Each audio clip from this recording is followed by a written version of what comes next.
Alright, we are live, ladies and germs. This review is coming a little bit later than it usually does because I had something come up this morning that I had to take care of. It was nothing like super important, it was just something that I had to take care of. But we're here now and we're going to do this review. I'm going to save the NASCAR review for tomorrow since I'm off tomorrow. So that one will probably come around noon or so or something like that. But today we're going to be talking about the Austrian Grand Prix, the second of the doubleheader at the Red Bull Ring, and for the most part it was second verse same as the first. Let's get into it. This is the fuel.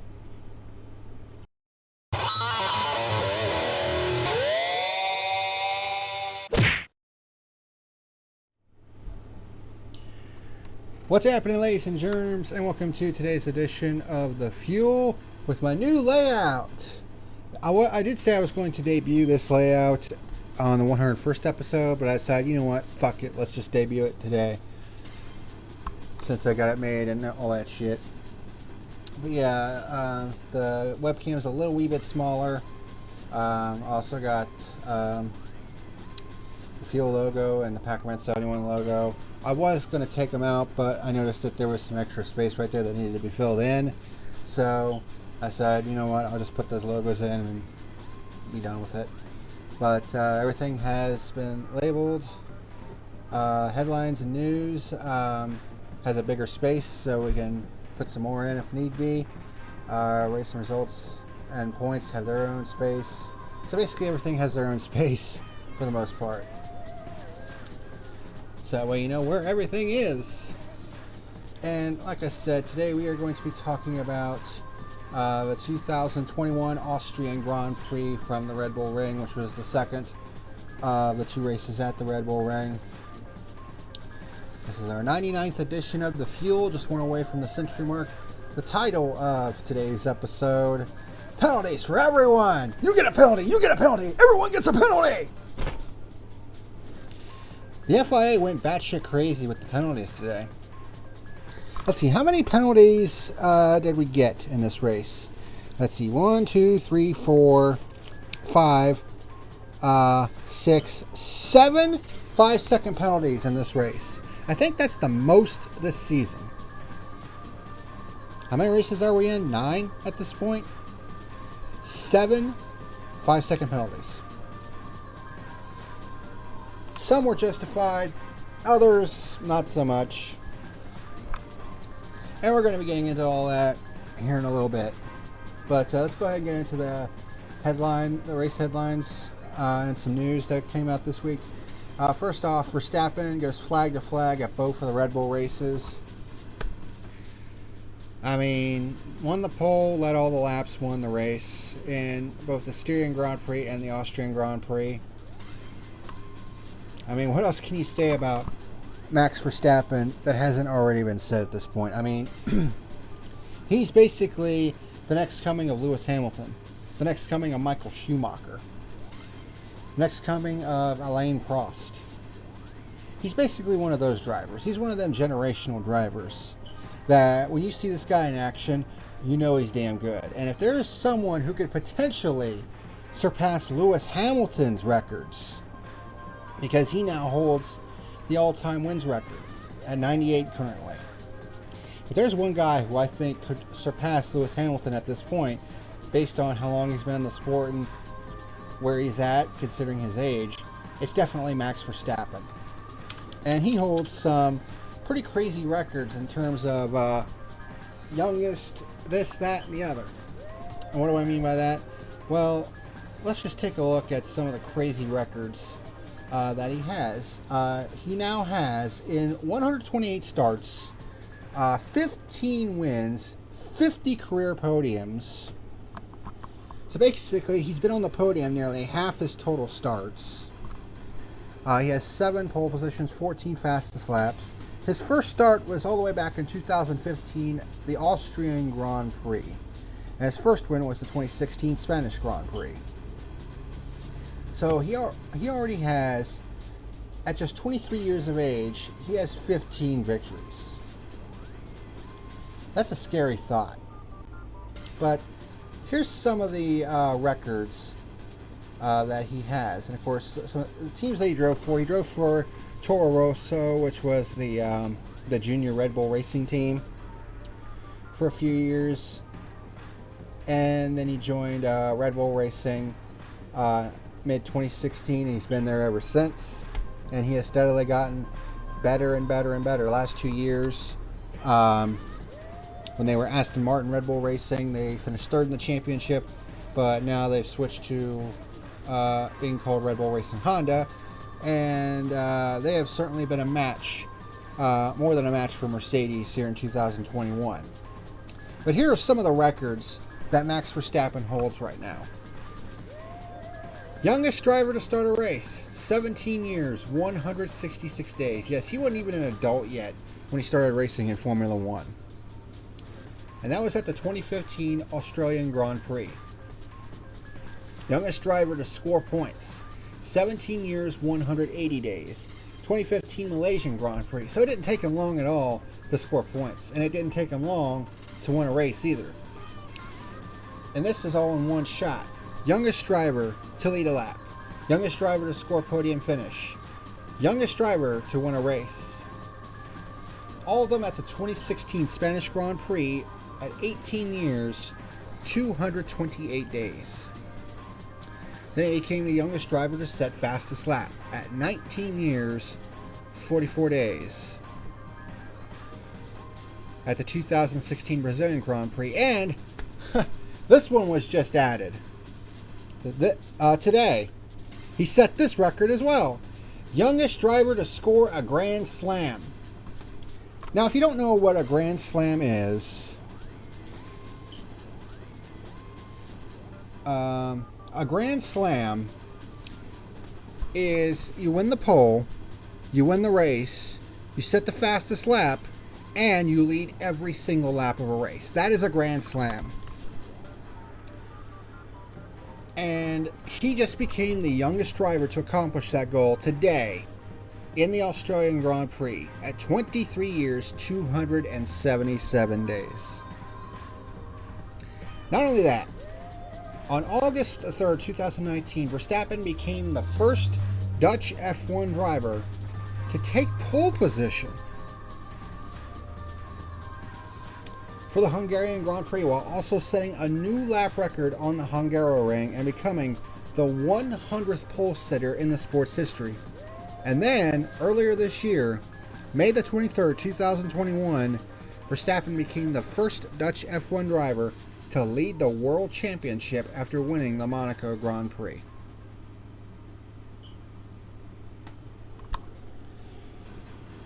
Max Verstappen, much like Lewis Hamilton,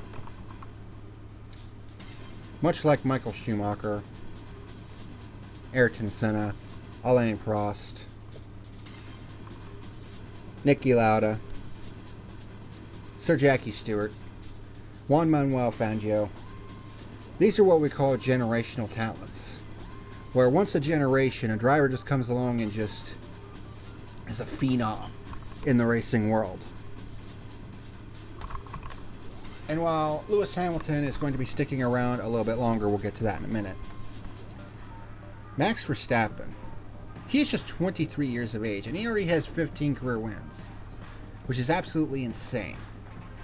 And he is well on his way to his first world championship here in 2021 if Mercedes doesn't pull something out of their ass.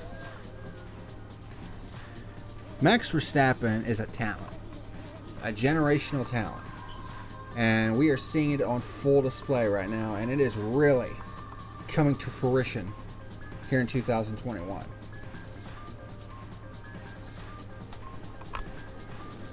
He only scored 2 wins last year, 3 wins in 2019, 2 wins in 2018, and 2 wins 2017, and a single win in 2016. He's already won 5 times in 2021. And when you look at all of his finishes so far this season, he has 5 wins and 3 runner-up finishes.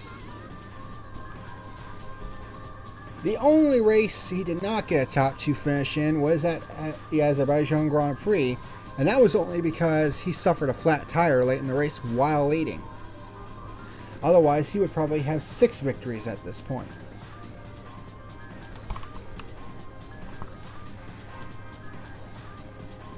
So,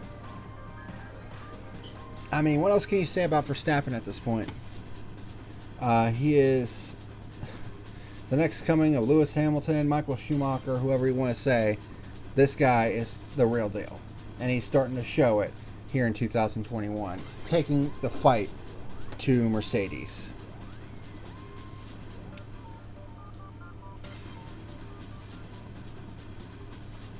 But the big story from this race, as I talked about, was penalties galore. There were 7 separate penalties in this race. Easily the most of the 2021 season, and certainly the most that I've seen in a single race in quite some time. Some were for drivers forcing someone wide, which there were a few that were just kind of, One in particular I thought was, yeah, that kind of makes sense. Although the color commentators didn't seem to agree, which, you know, I really didn't see their reasoning there. But there were others that were kind of cut and dry. You know, pretty obvious what happened. But yeah, the FIA basically went stir crazy with the penalties. 7 in one race. That's pretty crazy. And we're going to be talking about all those here in just a few minutes. But one of the big news stories that came out of this week, Lewis Hamilton has signed a contract extension with Mercedes. And it is for a further 2 years. So he is going to be driving that Mercedes F1 car through 2023. Which is more than enough time to surpass the century mark in career wins. And let's be completely honest here, if he doesn't surpass the century mark in career wins by the end of this season, I will be shocked.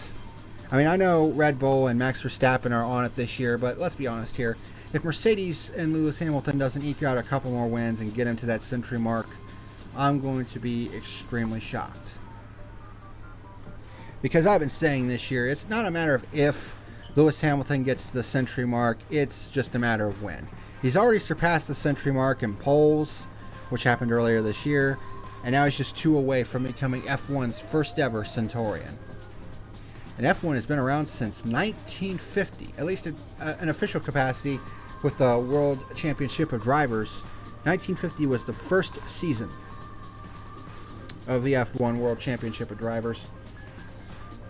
71 years. And Lewis Hamilton has an opportunity to become F1's first Centurion. Of course, he probably would have loved to have done it at the British Grand Prix in Silverstone, which is next week. But I think him just getting it in general at this point would certainly be great. And there's no question that he is going to be going balls to the wall at Silverstone to try to win that race. There's no question in my mind. But that's kind of bad news for the F1 field, because they still got to deal with Lewis Hamilton for a further 2 years, and maybe a little bit longer if he decides to stick around. But let's go ahead and get into this race review. The 2021 Austrian Grand Prix.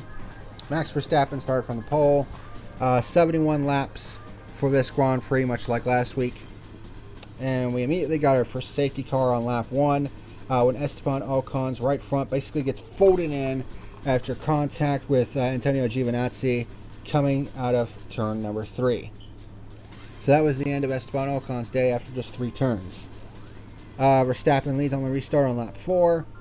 Perez gets forced into the gravel by Lando Norris while fighting for second, and that cost Perez a lot of spots since this was right after the restart. DRS was enabled on lap 7. Giovinazzi was hit with the first of our 5-second penalties for overtaking under safety car, which was not allowed. Hamilton starts trying to challenge Norris for second. Yuki Tsunoda kicks off green flag stops on lap 13. The incident between Perez and Norris is under investigation. Couldn't really tell if there was really any contact between the two, So this one was kind of up in the air for me. Leclerc gets by Perez for 8th with a nice move in turn 4. Tsunoda was under investigation for crossing the pit entry white line. The way the pit entry is at Red Bull Ring is kind of weird. It's kind of in the middle of the track in a way, where the pit lane entry line is. You have to be basically inside those white lines in order to come to pit road. I mean, the pit road entry to Red Bull Ring sucks. I mean, in my opinion. I mean, that's something they really need to consider fixing in the future. Ow, fucking cat. Ricciardo gets by Vettel for 5th, and then the stewards come down with a 5-second penalty on Norris for forcing Perez off the track.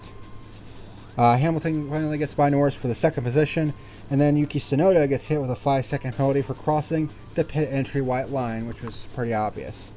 Ricciardo pits from 5th on lap 30. Hamilton pits from 2nd on lap 32. Verstappen pits from the lead on lap 33. Gasly, Ricciardo, Perez, and Leclerc were fighting for the 6th position. Then Perez pushes Leclerc wide at turn 4, and there was some pretty significant contact. And the color commentators were like, well, that's a racing incident. No. This time there was actual contact, and pretty significant contact. And it was pretty obvious that Leclerc was forced wide. In that case, that was pretty clear cut. And in Formula 1, you're supposed to be giving these guys a lane to race in. Race them hard, but you gotta race them clean. And in that case, that was not clean for Perez. So, I was like, if Norris's penalty was any indication, then Perez should have received the penalty there as well. And the incident was under investigation, and he did get hit with a 5-second time penalty for forcing Leclerc off at turn 4. That one made sense. But then there was another instance of Perez forcing Leclerc wide. This time there was no such contact though. And this time it was at turn 6 this time around, which is kind of a carousel-like turn. There wasn't any contact between the two this time around. And Perez would be hit with yet another 5-second time penalty for forcing Leclerc off, according to the stewards. Which, while they were consistent, 2 of the 3 were not good calls. Nikita Mazepin is shown the black and white flag for track limit violations. So basically, one more track limit violation and he would have gotten a 5-second time penalty. Nikita Mazepin is trash. Why is he in Formula 1? Hamilton reported possible damage to the rear of his car. He went over the sausage bumps in turn 1 and scraped the bottom of his car against them. It might have damaged his car, which affected his speed output, as it were. We had a battle for 2nd and 3rd between Hamilton, Bottas, and Norris. Bottas gets around Hamilton for 2nd. Basically, he was given the green light to race Hamilton. Norris gets by Hamilton for 3rd, so Hamilton decided to come in for a fresh set of hard tires. Didn't really seem to do anything though with the damage to his car. And of course, like I said, Perez got hit with another 5-second penalty for forcing Leclerc wide. Stroll hit with a 5-second time penalty for speeding on pit road. That's pretty cut and dry. And then Yuki Tsunoda got another 5-second penalty for crossing the pit entry weight line again. He did it a 2nd time. Once I can understand, twice, you gotta be paying more attention than that. Verstappen pits from the lead for fresh tires. He basically stretched it to almost 30 seconds. I mean, so he basically came in to basically cover everybody off and ensure that he would have the fastest lap of the day. There was a great battle for 10th between George Russell and Fernando Alonso. Russell trying to get that first point with Williams. Had a battle for 6th between Daniel Ricciardo, Leclerc, and Sainz. And then Alonso finally gets by Russell for 10th to get the final point, which was definitely a bit disappointing. Sainz gets by Ricciardo for the 6th position, and Max Verstappen goes flag to flag, or in this case, lights to checkered, for a 2nd straight week to win the Austrian Grand Prix. Only in this case, he can add the fastest lap to it, giving him the Grand Slam. And then there was one final incident as Vettel and Raikkonen came together in turn 5 on the last lap. Vettel tried to get underneath of Raikkonen, and it looked like Raikkonen kind of came over into him and spun Vettel out. So looked like a racing incident. Because I don't know if Vettel kind of came over into him and Raikkonen then came over into him. I don't know. It was kind of hard to tell. But Valtteri Bottas and Norris finish on the podium. So Lando Norris gets another podium, and Bottas with his second straight podium. So with this talk about, is he going to be replaced at Mercedes?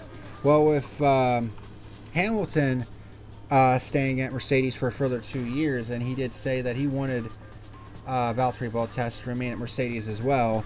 I mean, the last two races for Bottas have been pretty damn good. I mean, he finished third at the Styrian Grand Prix last week, holding off Sergio Perez for the final spot on the podium. And then here, he just basically outran Hamilton. And he was able to hold Lando Norris at bay to get the second spot on the podium behind Verstappen. So, a couple weeks ago, I basically said, yeah, the Bottas' time at Mercedes was probably come to a close, but after the last 2 weeks, all of a sudden, I'm not so sure. I mean, he might be sticking around for maybe another year, maybe two. Who knows at this point? Nothing has been confirmed, but based on the last 2 weeks, if he's trying to regain some of the momentum and trust from Mercedes, I'd say he's doing a pretty damn good job considering he finished third and second the last couple weeks. And that is the Austrian Grand Prix. So, a little bit of statistics here. Of course, not much to really speak of. 0 overall lead changes for the second straight race, which means no pure lead changes whatsoever. So that was definitely a negative, a massive negative there. And unlike the previous week, we had one safety car, which happened early in the race, and after that it was clean and green. Alright, so race results for the Austrian Grand Prix. Of course, Max Verstappen with the win. Valtteri Bottas coming home in second, almost 18 seconds back. Lando Norris picking up another podium. He's been really consistent this year. He's been in the points in every single race, and I think this is his third or fourth podium this year, and he's also been finishing top 5 a lot. So Lando Norris has been doing a pretty solid job in that McLaren. Lewis Hamilton, definitely not the day he was looking for, coming home in fourth and off the podium. Carlos Sainz with a top 5 for Ferrari. And then the rest of the top 10, Sergio Perez recovers from all of his problems. Despite all of his problems, he still comes home in 6th. Daniel Ricciardo in the other McLaren comes home in 7th. Because Perez had that time penalty and he didn't come in the pit lane to serve it, Sainz actually finished behind Perez, but the 5-second time penalty elevated Sainz to 5th and dropped Perez to 6th. Daniel Ricciardo comes home in 7th in the second McLaren, Charles Leclerc in 8th, Pierre Gasly in the AlphaTauri in 9th, and Fernando Alonso, the first car 1 lap down, coming home in the 10th position. One thing that they did differently for this race as opposed to last week is they used a slightly softer compound for all 3 of the types, for the softs, the mediums, and the hards. So basically the hard tires were the mediums from last week to try to shake things up a little bit, which they kind of sort of succeeded. Alright, driver standings. 9 races down, 14 to go. And Max Verstappen's point lead is now 32 over Lewis Hamilton. He has more than a race lead at this point. Sergio Perez continues to hold down the 3rd spot, but Lando Norris in the McLaren right behind him in 4th, just 3 points back. Then you have Valtteri Bottas in the 2nd Mercedes in 5th. Rest of the top 10, you have the 2 McLarens of Leclerc and Sainz in 6th and 7th. Daniel Ricciardo in 8th with 40 points. Pierre Gasly in 9th. And then Sebastian Vettel rounds out the top 10 in the Aston Martin. And I don't know if you can hear that, but there's some fireworks going off. This is happening on the 4th of July. So, there you go. America! And then constructor standings. Despite Perez's problems, it actually ended up being a net gain for Red Bull. They have 286 points. They lead Mercedes by 42 points in the Constructors' Championship. McLaren has a 19-point edge over their rivals Ferrari as they fight for that third spot. And you have AlphaTauri in fifth, 4 points ahead of Aston Martin with 44 points. Alpine Renault in seventh, and then Alfa Romeo in eighth with 2 points. Williams and Haas still yet to score any points in 2021. Might as well keep the race results up there, since that's something I can actually do now. As for my final rating for the 2021 Austrian Grand Prix, I mean, I guess it was a little more interesting, but I mean, it was basically the status quo. Second verse same as the first. It was just a bit more interesting with all the penalties and shit, but other than that, I mean, damn. Not really much else to say for this race. My final rating for the Austrian Grand Prix will be a 3 on the fuel gauge. So 3 out of 10. Just an mediocre race. Red Bull Ring sucks anyway, so I mean, it's par for the course. But next week, the F1 circus heads to Silverstone for the British Grand Prix, and if there's ever a track where Lewis Hamilton could get his mojo back, it's definitely Silverstone. And maybe he'll score that 99th F1 win. But we'll have to wait and see. But that's going to do it for today's edition of The Fuel. Like I said, the NASCAR review is going to come tomorrow. Brand new layout. And I think it definitely serves a lot better purpose than the previous one. And it's in the show colors, as it should be. So, thank you very much for watching. And until next time, this is the Packer Man signing out. See you later. Thank you for watching tonight's video. Be sure to like and subscribe, you rats!